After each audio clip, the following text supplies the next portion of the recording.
You're listening to the Cam Books podcast with your hosts, Cameron and Trisha McManus. All right, our last episode was Canto 28, and it was 31 weeks ago, and Jacob had not yet been born, and here he is. You probably heard him sneeze already. He's here, and we're back at it. Yes, Jacob is our special guest on today's particular podcast, so we're now finally on to Canto 29, so we are on the home stretch still, again. That's right, Jacob. Yes, we're gonna. Yes, he's gonna add much commentary, I suspect, for this introduction. So we'll recap. So where we last left our heroes, so to speak, is that we were in the 8th circle of hell, the circle of fraud, which, as you may recall, has multiple sub-circles called Bolgia. And we had just finished in the Bolgia of the sowers of dissent, who were mutilating themselves for all eternity.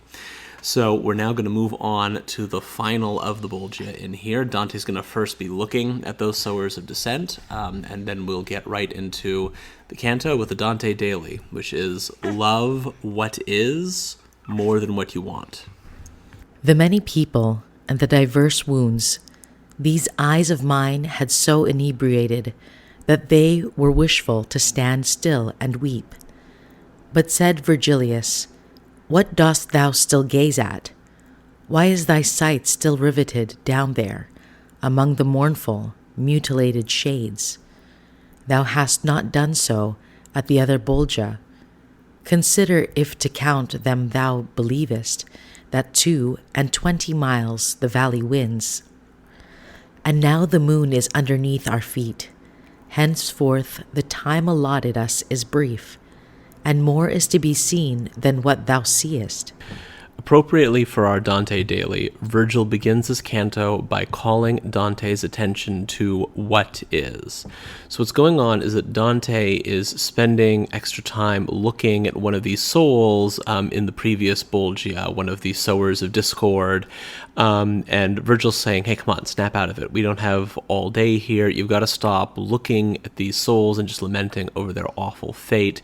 You need to really focus on what's actually important.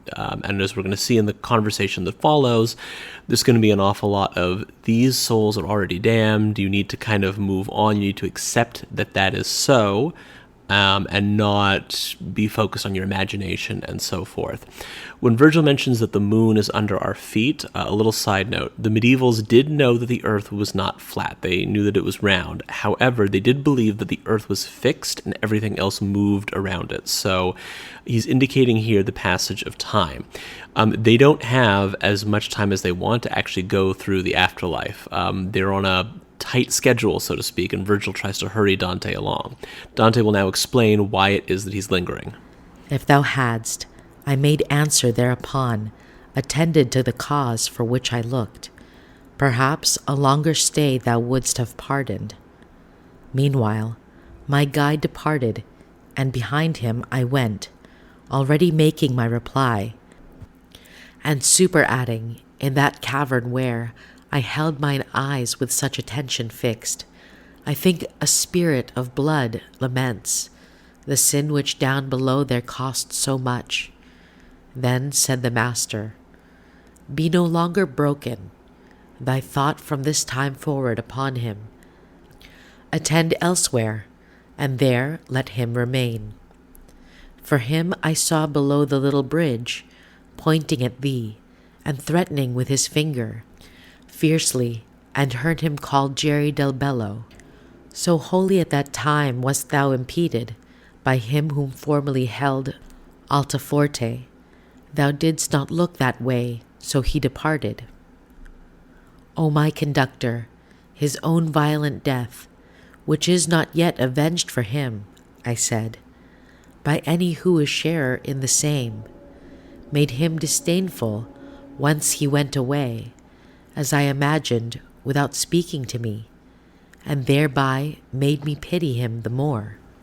So Dante explains why it is he spent some time looking at the soul from the previous Bolgia.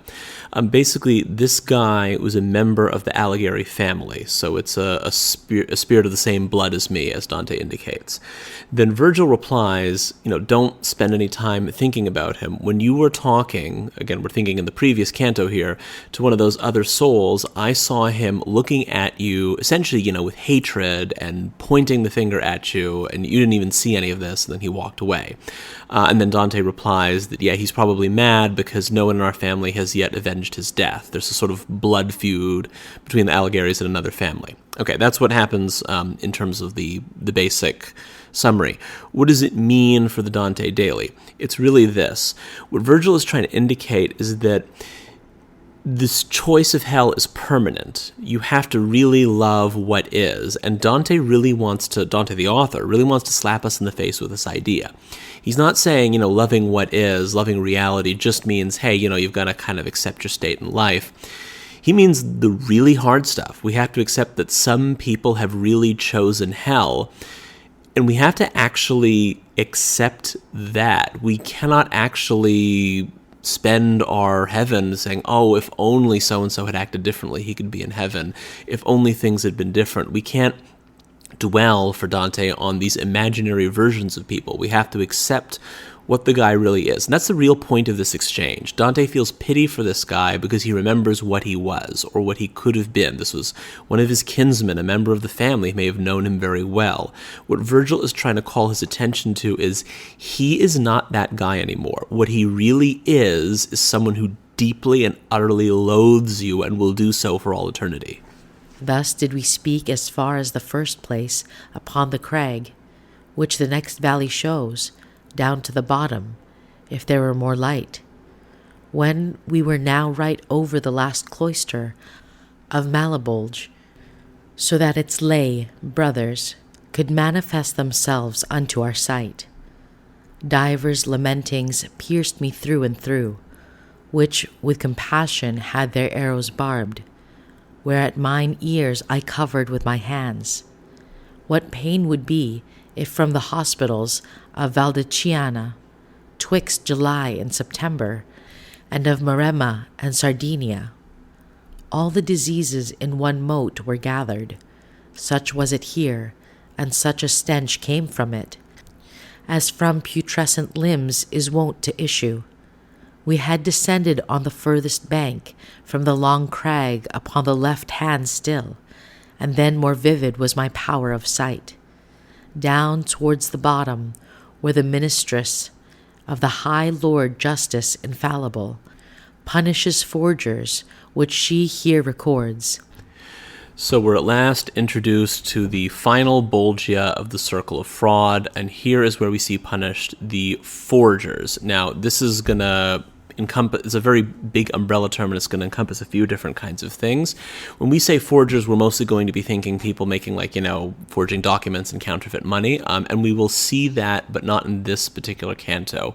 Here we're actually going to be focusing on alchemists. We'll talk a little bit about alchemy a little later on. But broadly speaking, why are these people here? Essentially, what Dante sees in this group is people that reject what is. It's they're consumed with the desire to change natures, to change what something is into something else. Now, this might seem like, don't you kind of need to do that to live sometime? Isn't that just kind of an ordinary impulse? And like anything else in hell, certainly this impulse has its place, right? It's a desire for money has its place in life. It's when it gets excessive. It's when it becomes an obsession. It's when it kind of becomes your highest good. So what we're going to see here is that for these souls, they're pursuing the desire to have this sort of godlike power over the natural world to a farther extent. So if we think in terms of changing natures, we'll understand the point Dante is going to make here. The effect, the punishment, whatever you want to call it, the contrapasso, that counterfault of the souls in this circle is that they are sick. They are ill. That's what all those images about all the hospitals and all of Italy and all the stench of the wounds and infection and so forth. So we're going to see these people are deeply sick, and we're going to explore what that means in a few lines. I do not think a sadder sight to see was in Aegina, the whole people sick, when there was air so full of pestilence. The animals, down to the little worm, all fell, and afterwards the ancient people, according as the poets have affirmed, were from the seed of ants restored again. Then it was to behold through that dark valley the spirits languishing in divers heaps. Okay, a brief note here. The bizarre reference to ants. This refers to a Greek myth where Juno, out of hatred, depleted an entire island of its population by afflicting them with the plague, and Dante's liking the sickness he sees to that awful plague. Another god restored this island by turning the ants on it into people, and the ants were called myrmidons, or the ant people, I guess we'd say, were called myrmidons, taken from a word meaning ant. This need not detain us here, but it's a bizarre line if you don't know the story. This on the belly, that upon the back one of the other lay, and others crawling shifted themselves along the dismal road. We, step by step, went onward without speech, gazing upon and listening to the sick, who had not strengthened enough to lift their bodies. I saw two sitting, leaned against each other, as leans in heating platter against platter, from head to foot, bespotted o'er with scabs, and never saw I plied a curry comb, by stable, boy for whom his master waits, or him who keeps awake unwillingly, as every one was plying fast the bite of nails upon himself for the great rage, of itching which no other succour had, and the nails downward with them dragged the scab, in fashion as a knife the scales of bream, or any other fish that has them largest. All right, now we get a better description of the fate of these souls.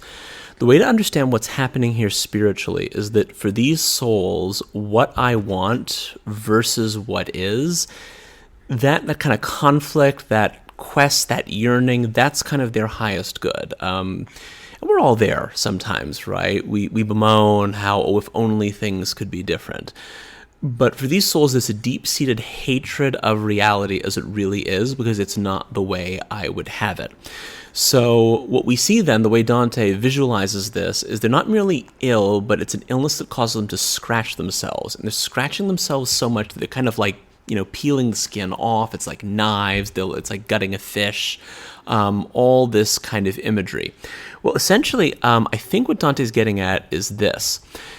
In life, this impulse is very much usually outward directed, right? I want things to be this way. And again, these are forgers, right? So I want to bring money into existence where it wasn't there. If I'm an alchemist, I want to change this metal into something it fundamentally is not. And all these other kinds of things. And we'll explore that as we see the specific instances of this. But in eternity, in hell, there is none of that stuff. There's really just you and your soul. And what Dante is suggesting is that this impulse taken eternally becomes hatred of your own existence, right? It becomes kind of a hatred of yourself. And he envisions this as this kind of scratching. They're almost trying to rub themselves out of existence or distort or twist themselves into something different. And I mean, if you look at the modern world, I mean, examples of this kind of playing out are too numerous to list. I think Dante was very prophetic in this. He understood that there's something in this outward, I must subject reality to my whims, that rapidly turns inward, right? What starts as I must be the master of my environment rapidly becomes I don't like me as I am. I need to change and reconfigure, or maybe even just kind of destroy everything about me. So that's kind of what Dante is suggesting is going on here. And as we'll see, it's especially appropriate for alchemists once we meet some of them. O thou that thy fingers dost dismal thee, begat my leader unto one of them, and makest of them pincers now and then. Tell me if any lation is with those who are herein, so may thy nails suffice thee to all eternity unto this work. Latians are we, whom thou so wasted seest, both of us here, one weeping made reply. But who art thou that questionest about us? And said the guide, "One am I who descends down from this living man from cliff to cliff, and I intend to show hell unto him." Then broken was their mutual support, and trembling each one turned himself to me, with others who had heard him by rebound. Wholly to me did the good master gather, saying, "Say unto them whate'er thou wishest." And I began, since he would have it so. "So may your memory not steal away in the first world from out the minds of men, but so may it survive 'neath many suns. Say to me who ye are, and of what people. Let not your foul and loathsome punishment make you afraid to show yourselves to me." "I of Arezzo was," one made reply, "and Albert of Siena had me burned. But what I died for does not bring me here. 'Tis true," I said to him, speaking in jest, "that I could rise by flight into the air, and he who had conceit but little wit would have me show him the art, and only because no Daedalus I made me be burned by one who held him as his son. But unto the last Bolgia of the 10, for alchemy, which in the word I practiced, Minos, who cannot err, has me condemned." And to the poet said I, "Now was ever so vain a people as the Sienese, not for a certainty the French by far." All right, so the man we're speaking to here is an alchemist named Griffolino, the original grifter, if you like. Now, luckily, most of the alchemists that we're going to encounter in this canto are not well known outside of this canto, so we don't need to go into a whole lot of historical background. So first, what did he say to Dante? And then we'll talk about what it means. So what he says is this. He mentions that he was famously burned by Albert of Siena because when he had jokingly told the guy that he could make him fly like Daedalus of Greek mythology, the guy believed him, and then when he wasn't able to really deliver on this ability to, through alchemy make the guy fly, well, then he was burned at the stake. However, he says, this isn't actually, that lie, that little event, although that got me killed, it isn't what actually destroyed my soul. It's not what actually brought me here. What brought me here is the practice of alchemy. So, why is the question? So we'd expect, this is the circle of fraud. Presumably this act of fraud would be enough. But it seems that the guy didn't really take the flight thing very seriously. Indeed, the joke at the end is that the Sienese are vain. We must remember here, vain doesn't just mean like full of yourself. It means kind of like stupid. Essentially, that last line at the end is like, my gosh, is anyone possibly as stupid as the Sienese? I don't think even the French are that stupid. That's the literal meaning of that last little throwaway line. So there's some real comedy in the Divine Comedy here and there. Okay, but why would alchemy alone condemn you to this place? Well, we have to talk a bit about what it is. Now, in, I guess, defense of medieval alchemists, they're not all universally as bad as Dante understands them. So depending on who you ask, some alchemists were really just essentially chemists. They were experimenting by putting things in pots and heating them up and kind of seeing what happened to them. And a lot of modern science actually owes stuff to alchemy. Not so much its particular theories about why these events were happening, but it did provide us with a kind of, experimental body of knowledge that, hey, you can change the color of this metal if you do this thing to it. As we found out, most of the time this amounted to oxidizing the metals and so on. However, other alchemists thought of, or at least pretended that they thought of what they were doing as sort of, occult supernatural powers. They would sometimes attribute what they were doing to kind of, pacts with demonic forces or witchcraft or whatever else. But the main thing about alchemy, the sort of common element, the common goal in it, was, as many of our readers may know, to turn lead into gold. But really the idea was to change the essence, to change the nature of something. The idea was not so much that you wanted lots of gold, so that you could make money. The idea was that if you could change a base, low, metal-like lead into something that it fundamentally is not, it's gold, then this is kind of like, sort of godlike power. And that was the goal of, I would say, a lot of alchemists. Not necessarily all of them. Quite a lot of alchemists had, I would say, the same goals, frankly, that a modern chemist has. I wonder what happens if I do this. Let me do it and sort of write things down, and, they'd make real discoveries. But the kind that Dante has in mind are really trying to change what is. They want to change the nature of things. So it seems that Griffolino is here not simply because he once, deceived a very easily deceivable Albert of Siena into thinking that he could make him fly. It seems that he's here for actually his real alchemy practice, because in there was something dangerous. It wasn't merely that he was engaging in it because he wanted to know more about the world or scientific curiosity. He wanted power, specifically the power to change what is into what I want. And his eternal fate is to continue wanting that. And that's where all the scratching comes in. That's where the sickness and the illness comes in. Indeed, I want to comment further. Medievals did not understand what was going on exactly when we were sick. I mean, they could see the external effects, but they didn't know it to the way a modern scientist does. But modern science's understanding of what viruses are, and this is based on my own high school biology remembrances here, actually makes this a really appropriate kind of contrapasso, counterfault thing turning back on itself here, because when you're infected with a virus, what the virus is actually doing to your body is essentially engaging in a process whereby it's trying to convert the cells of your body, or at least a particular part of your body, into viruses. It's trying to change the nature of your skin cells, your blood cells, or your whatever it might be, cells into multiple copies of the virus. And what we call, as I recall, retroviruses do this by actually, they kind of lie dormant in the system for a while by actually changing the DNA of some of your cells to sort of include the virus and then to divide more and produce more secretly infected cells until the virus kind of triggers and then more things happen. Now Dante didn't know that this was happening. He didn't know that this is how viruses work, but he saw something in it, I think, that the body was sort of attacking itself. And he's quite right. Viruses, they're not thinking creatures. Fundamentally, what happens when you're infected with a virus is your body does something to itself because of what is in the virus's genetic material.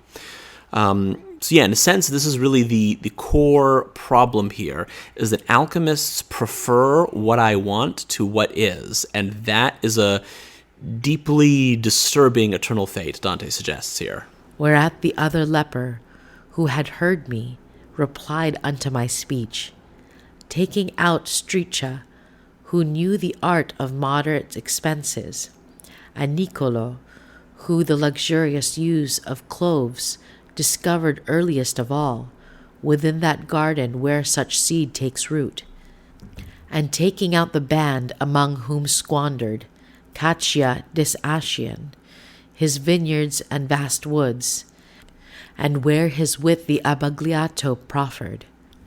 But that thou know who thus doth second thee against the Sienese, make sharp thine eye towards me, so that my face well answer thee.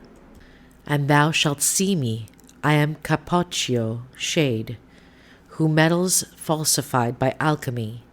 Thou must remember, if I well descry thee, how I a skilful ape of nature was. So what's happened here is that another alchemist has joined in and has, as he puts it, seconded Dante against the Sienese. So he piles on the anti-Sienese hate fest by noting members of what was called a spendthrift club, which was apparently active in Siena at this time. So it was a bunch of guys who got together to essentially waste their money on luxurious living.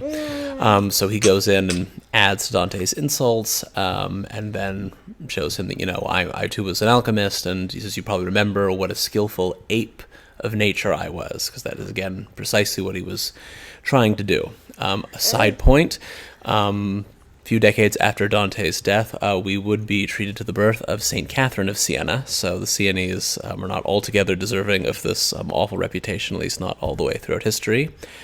But that's the Canto. There we are. I didn't know that about St. Catherine of Siena. She redeemed the Sienese. Yes, I guess God, perhaps he read this passage and was like, well, we've got to give them something, and threw a saint their way. Nice. Okay, so remind me again, The title of this canto. The Dante Daily is Yeah. Love What Is More Than What You Want.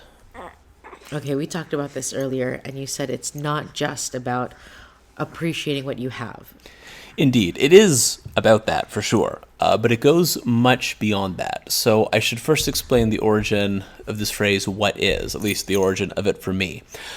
It seems to be a popular phrase among certain Thomistic philosophers to kind of talk about the basics of St. Thomas Aquinas' philosophy, and it's about what is real, what really exists, as opposed to what could exist possibly, or maybe what I want to exist, or what once existed, and so forth. I first encountered it in a very excellent column by a recently deceased philosopher, Siobhan Nash Marshall, who talked about the war of what is and what I want, and said this is essentially the problem in our culture today, but it's also the problem in each of our personal lives. So certainly, if you, let's say, aren't living, the luxurious lifestyle you want, maybe you wish you had more money, certainly there can be an element of, okay, you have to appreciate what you have and not always be worried about, what you could have and so forth. But I would start more fundamentally with this idea of what we call being present. Being present really, I think in the true Catholic sense, means really just taking in and loving what is. Because the temptation to not be present is to disengage from what's actually happening around you and to kind of retreat into a sort of imaginary world, right? I mean, I do this far more than I ought to. I'm in Lent trying to avoid this by keeping my phone in a drawer, but that's the temptation. If I'm sitting around and the kids are just kind of bickering, or I'm just not all that interested in my surroundings, it's very easy to just pull the phone out, and suddenly I'm in this imaginative philosophical conversation with all these bloggers I'm reading or whatever else. But that's not real. It's not what is. It's not what's actually going on in the room right now. And being present. And I find for myself very frequently, as a father, so often when you feel yourself getting annoyed, it's frequently because what is interrupting what I want, right? Because what I want is to just be sitting here thinking about things I have no real influence on, world politics or some great metaphysical idea. And meanwhile, the kids who are what is have been asking me, Daddy, will you come play with us? Will you do this? Will you be the tickle monster or whatever? And I'm like, yeah, just give me a minute here. But the solution to that in my own personal life is to just accept what is, right? Sure, I might prefer to be involved in these conversations. What's actually going on right now is that it's 4:00 in the afternoon and I need to play with the kids. And that's a good, wonderful thing. Once you really embrace it, it's a very special, magical thing. But you have to love what is more than what you want. Okay, so basically appreciate what you have and be present. That's what I'm getting so far, but it sounds like there's actually more. Yeah, there is. So in addition to appreciating what you have, right, and in addition to appreciating, what's going on around you, there's also an element of appreciating yourself. So St. Thomas Aquinas has a quotation that has always stuck with me, where he says, strictly speaking, it's not possible for a person to hate themselves, because for him to love is to will the good of the other. He says you can't really will what you take to be bad for yourself. Not really. You'll have to take it in some sense. But he said it is possible for you to hate yourself. Tell that to women. that's a challenge. Well, okay, the thing is, going. even when someone thinks that they are doing so, I guess I might put it this way. It might be, in some sense, I deserve this sort of thing for punishment, or because it's going to have some good effect or something like that. Okay. But for Aquinas, the real sort of self-hatred really occurs when you have a disordered or false understanding of what you are. Because is that in some cases, when a man takes himself to be what he is not and loves that, he may, in this indirect way, by loving the false image, hate himself. So in that, I see some of Dante's image of these souls furiously scratching at themselves. If you do, it's not so much that you reject yourself as such. So they hate what they're not. Mm-hmm. They wish they were something better. That's why they seem to be loathing themselves. Indeed. But they're not really. They love themselves, but they just wish they had something. I guess I would say Aquinas would probably explain a lot of that self-hatred that comes from looking at yourself in the mirror as essentially love of a lie. It's not actually so much that I just full stop hate what I see. Okay, I love that. I'm comparing what I see to something that doesn't exist. And in loving this thing that does not exist, I hate what I see because what I see is not the thing I love. Okay, perfect. So with every client that I see, it always ends up being the thing that ails them is that they don't think they're good enough. Mm-hmm. That it always comes all the way, no matter what the situation, the circumstance, the attachment issue, it boils down to the erroneous belief that they are not enough. Mm-hmm. And I feel like there's a parallel here, or it's exactly the same. Well, I think so. I think what Aquinas would say, what he might add to that, is that behind that is a false image of the self. It's not merely I'm not good enough. He said what you will probably find hiding in your psyche there, not that Aquinas was quite a psychologist, is it's not, oh, I'm not good enough. Rather, there is some imaginary version of me that my heart is set on. Right. And when it's untrue. Mm-hmm.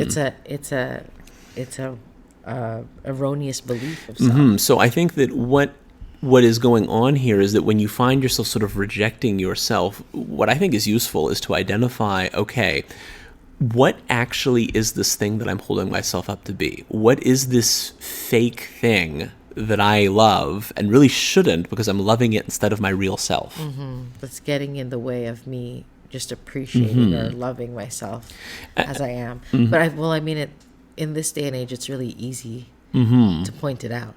Oh, sure. Constant comparison.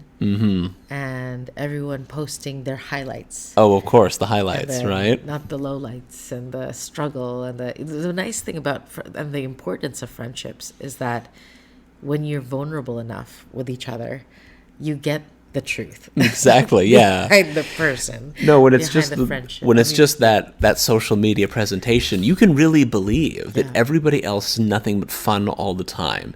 You know, their hair always looks perfect. The children are always flawlessly behaved. It's your favorite thing to say, color coordinated. Yeah, this is the color coordinated thing. But when you have, as you note, actual friends, like not merely just Facebook friends or Instagram friends, but friends you spend time with. I don't know about you, but my closest friends, you'll see like between us the long list of, can you please pray for it? Can you please pray for it? Can you please, oh, this was such a bad day. Can you please pray for it? And it's just like, those are the people that I can just say, hey, I'm struggling right now. And when they share that back, I'm like, okay, it's normal to be struggling, and this is life. It's okay. In fact, it's good for us, you know. But yeah, no, I like that idea. I mean, it makes sense to me. It's the way I see people when they're coming in with a struggle or a difficulty, that it's coming from some belief that there's something that they're more than not good enough. But I mean, the flip side is that they're looking to be something, or they believe something about themselves, or there's something that they think they ought to be that they're not. And we just complicate things, don't we? We do indeed. Yeah, that's the. I mean, actually, now that I think about it, that's original sin. I mean, isn't that exactly how Satan tempts Adam and Eve? Right? You shall be like gods. Right? He holds up this version of themselves that they are not, and that's what causes them to sin, because I want to be that thing. I want to be that idea, the godlike human beings that don't need God. Oh, that's so funny, because that was exactly Lucifer's thing. Right? He says, I should sit at his throne. And yeah, I mean, that's precisely it, right? Yeah. You know, like, who do you think you are? You know, and I think sometimes we have to say that to ourselves too. Like, who do you think we are? Whether it's a belief of inadequacy or a belief that we ought to be more able than we are, should we really have that much power? I think of just even as parents, there are times where I'm like, why isn't our kid doing the thing that I, raised them to do? And it's like, wait, they're still their own beings. You know, they have to eventually choose the thing that I'm asking them to do. And then I think, I'm a terrible parent, because it's not working out the way I think it should. Yeah, you go into multiple, and this is something, of course, I suppose there's a danger of that in this very podcast, right? Because on the one hand, okay, so you want your kids to be a certain way, and then we, as moderns, we love to control, right? We want to be able to be in control, to sort of assert our mastery over the outside world. And then we remember that our children are not, sheep, they're not algorithms, they're not computer programs, we can't just make them whatever we want. But then it's very tempting to say, and I should be the kind of parent that knew that already. Right. I should be the kind of parent that's always got their temper under control. Indeed, I am really that other thing. And for some reason, I'm not that today. And now I'm just so angry at myself. Yeah. And then multiple layers of frustration and then often we respond to that frustration by retreating from the world in some way, like, screw this, I'm gonna go on my phone for the next hour or so, right? Or I'm just gonna storm out, like, that's me. I need to remove myself from the situation, and then when I've collected myself, come back and then debrief about what just happened. I think there is a healthy version of that, and then there's an unhealthy version of that where it's like, now I'm just gonna sit here and wallow in my frustration. Yeah, I think it depends an awful lot on what do you do when you walk away. Are you walking away to escape, or are you walking away to, as you said, collect yourself, right? So which is very much the opposite. Okay, so then we find ourselves in that scenario, and we want to employ what we're learning here. And what would that look like? How would we move towards that? I think it would particularly look like taking this to prayer, but in a very specific way. So again, the simple, easy version of this, but we don't do it, although it's simple and easy, is to say thank you, right? I mean, that's probably I know our daughter she's just 3, but she's quite good at this in her prayer. Almost all of her prayers consist of thank you for really ordinary stuff, like for mommy and for daddy and for flowers and for things like that and so forth. So, I mean, don't feel like you're too good for that. Like, oh, but I need something more philosophical and complicated. Like, you've got to at least start with being thankful for really basic things like existence and so forth. But then also asking, I think, for clarity, like to love what is, you need to see what is, right? So... and I know that, I mean, you're great, I think, at reminding me of this, son, because I very easily get into that forward-thinking mentality. Like, well, once we've accomplished this goal, once the kids are this age, it'll be so much better because they'll be past their difficult phase. We won't have to change the diapers, or they'll... So too black and white. Or you'll be able to reason with them or whatever else it is and all that kind of stuff. But you've always been very good at reminding me, like, this is the best. This is a wonderful... phase, and we're going to be so sad when it's gone. I mean, I especially will be sad when it's gone if I spent most of that phase just wishing they were older, because then of course you're going to fall into that trap once they're older, like, oh, I missed when they were babies, I missed when I could pick them up and carry them around and so forth.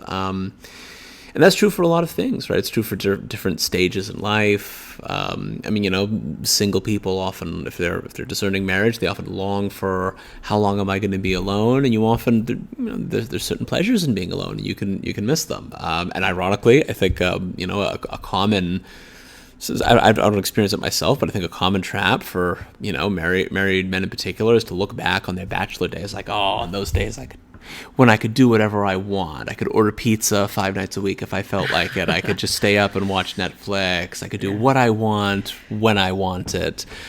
And I mean, what if we just really tried to love what is right now? Yeah. So yesterday we went to the shrine of Cabrini, Mother Cabrini, and the cloisters. And at the end of our little tour, which was on some moments really difficult and some moments really lovely, because we've got the 3 kiddos and we're trying not to break centuries worth of artifacts and disrupt a lot of people during mass at the shrine. We decided to go to have dinner down the road there in that neighborhood, and we went to a diner, and for whatever reason there was like one old lady, single old lady, then another single old lady, and then another. I think maybe there were 5 that were eating dinner alone at different parts of this restaurant, and each of them, maybe all but one, were so enamored with our children. They were just making faces and coming up to us and one lady really just like wanted to hold the baby, and she kept coming back, kept coming, and she said, "Can I just hold the baby?" And it was that moment where even just having dinner, like things were flying off the table. And I didn't it wasn't a hard moment because we had such a lovely day. But I know other days where even just, especially when it's at home, I feel like, because it's like we do this every day and it's getting tiring, and it's like, when are they going to grow up? That I was like, wow, you know what? That thing that we keep talking about of like, it's just a season. We're going to miss this. We're going to miss their little faces, their little voices. We now, like, fast forward, see women who already passed that stage, and each of them having dinner alone in a restaurant. And I think, oh my gosh, one day that could be us. And we could be begging the young couple if we could hold their baby. Yeah, and missing what it was like when they were all so little. And it just made it all the more real for me in that moment that, oh my gosh, we have to really just cherish this. And we often talk about how we want Jesus to come, especially when things are so hard or we're getting tired, and we say, okay, Jesus, just come now. You need to come now. Rescue us right now. Now would be a perfect time. But to be honest, when we say that, there's a moment, I do feel split, because on one hand, I'm like, I still want to be a mom, and I still want to see how these kids grow, and I want to see our grandchildren, God willing. And then, of course, ultimately, of course, we want Jesus to come. So it's like, okay, if I really mean that, then I better appreciate right now and be in it and love what is. Well, it's that rectitude of intention, because I know that when I say that, I should, ideally, it's supposed to be a pious prayer. I mean, we're supposed to be, of course, we want to hasten our eternity with Jesus. Of course, we want to be with him, because if we love him above all, certainly we should always be aching for that moment when we're finally together in the fullest sense. But in many cases, it's not that. I'll say that because what I really want is to be rescued from this current cross. That's actually... And the thing is that, I mean, when the cross is present, that's when Christ really is deeply present, right? That's when part of loving what is, this is the other element too. There you go. It doesn't mean just noticing the joys of, little children and so forth. Really, for the real saints, it means loving the cross. It doesn't mean just like, oh, this situation isn't all that bad. We can get through this moment. It'll be okay. And very frequently that is the case. But sometimes it's really quite bad. Yeah. And you have to love what is in those moments too, because that's the cross. I think without getting too far into broader commentary, those of our listeners that are more politically minded will probably see a lot of connections between this what is and what I want. We're like, yep, that's how the world got in the mess it is right now. Yeah. But here's the thing. It's also very tempting to say, and I wish I lived in the 1950s, or maybe the 1850s or the 1450s, depending on, who you're talking to. Or maybe for some people, I wish I lived in the year 3000 when we'd solved all these problems. It can be very tempting to notice how the world has gone wrong precisely because, too many people love what I want more than what is. But also, God didn't make a mistake in having you live in this particular time, right? You're probably not going to change the entire world, but he did give you a little patch of this particular messed up era to tend, and, that's your what is, and you're not going to tend it if we're always thinking about... I find myself falling into this. I think about, when I was a kid, things were so much, life made more sense. Easier. And I want things to make sense for our kids in that way too. But like at a certain point, I'm like, I've got to buck up and say, okay, and the world isn't like that. So if the kids are going to grow up as, well-adjusted, decent, virtuous people, we're going to have to respond to the times we actually live in. We can't just complain. Keep living in the past. We can't just complain that it's not the 90s. That, right? Like constantly like living. And I do miss those days, let me clarify. But there is also this saying that I just really, really dislike, where it's like, oh, I don't want to raise kids. I don't want to have kids because I don't want to raise them in this world. Or what a disservice to those kids to bring them up in this world. And it's like, well, no. This is the world, and if we're gonna play that game, nobody should have had kids really past year one. Yeah. You know, like we should have stopped right there. Yeah, should Adam and Eve have brought Cain and Abel into the world, right? You know? And after Cain and Abel experienced maybe just Cain, he should have been like, well, I really shouldn't bring any kids into this world. But but I mean, that's the it's like, no, we just keep going. We keep as long as we know our history, you know, we keep layering this information and these experiences. Well, we should be, if we're really talking about being quote unquote progressive. Well, that's progression. Yeah. Not some other aggression from another direction. What is that? What is the word for that? Yeah, well, a diversion indeed. from the life in which we're already heading, and we just have to be present of like, okay, this is reality. It is what it is, and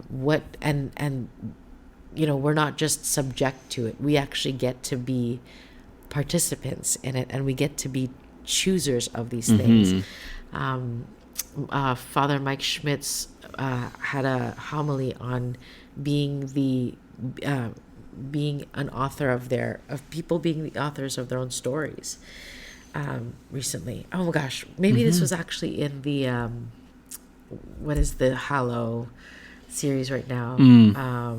It's the prodigal son, but Return to Me. Oh my goodness, you don't know it because you don't look at it, but oh my gosh, whoever's listening, I'm so sorry, I forgot what it's called, but it's just what we're doing in Lent 2026.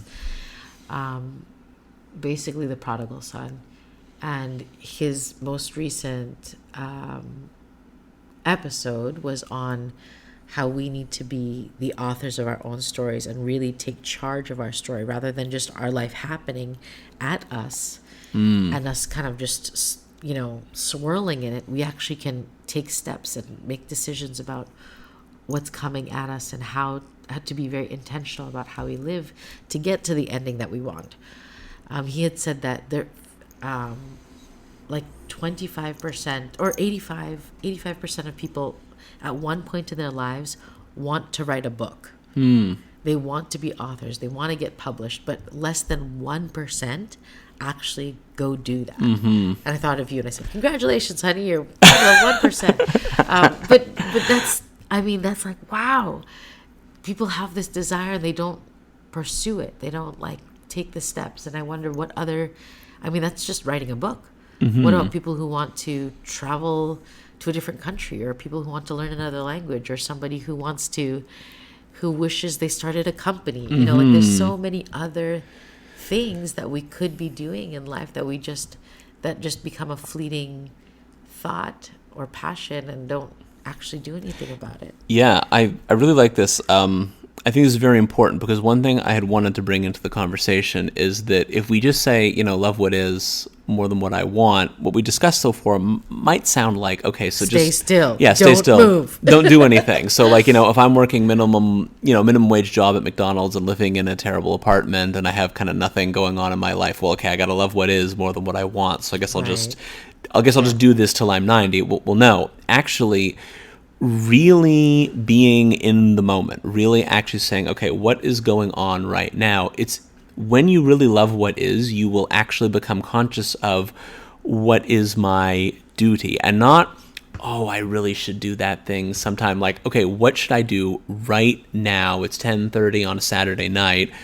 I should be writing my resume. I should not actually be watching Netflix, right? Or, okay, I need to take if something is wrong, I need to take a concrete step, but I also need to notice, because maybe right now isn't the time for the concrete step. Maybe right now my niece is over and I need to talk to my niece, and not moan and think about how, oh man, I should be answering all those emails, right? Like, I'll just answer the emails when I'm actually supposed to answer them. So the idea is that loving what is also means, and indeed really means, loving the duty of the present moment, right? Yeah. Really being in the moment does not mean just sitting there and doing nothing. I think, ironically, it's when we're constantly forward thinking, when we're constantly having these big, as you said, oh, man, I really want to write a book. You know, just wanting that and never actually saying, like, you know what, I have nothing to do for the next 40 minutes. How should I spend it? What if I started writing the book? I'm not going to finish it in 40 minutes, but I could get a start. And then leaning into the struggle of the writing of the book, can actually bring joy. And I think of also just being joyful with the struggle. I think of what you were saying, like right now I'm taking classes at UConn and I'm like, I need to be doing my homework. I don't want to be behind. And it's like at the same time, I also just want to be with the kids and have fun. And I constantly feel like pulled in two different directions. And if I'm only thinking about that struggle of being in two different directions, I'm not in either of them. I can't be present, nor can I do my homework very well. So in this moment, before they've gone to bed, how about I just enjoy it, so that when I have to do my homework at 10:30 or 11 o'clock at night, I can actually do that from the fumes of it being delightful with my kids, and then ride the high of that to do my homework and then go to bed rested, rather than exhausted because I'm not present with either situation, whether it's being with the kids or doing homework. So yeah, I see how that applies. I like that a lot. Thank you, my love. Of course, yeah. No, well, thank you, honey. I think that's we needed that in the discussion. Okay, so we're back, and we will get to Canto 30 soon. Yes. Now, we do usually end with a song. When we play the song, YouTube takes I'm terrified. yes, action against our thing. So I'm just going to mention a song that I think goes well with this canto, but we're not going to play it. The song is called Virtual Insanity. That's so good. And it's very much, if you were thinking as you were listening to this about like, what about things like, cloning and designer babies and that sort of stuff? The song was written really when that technology was, I guess, in its kind of infancy. And I mean, it has only really gotten more so now. It was before anyone knew a phrase like gain of function research or anything like that. But it's an excellent song. Yeah, about basically this idea of us wanting our own world that we've chosen rather than just the world that really is. Thanks for listening to the Cam Books podcast. Follow us on Instagram at Cam Books.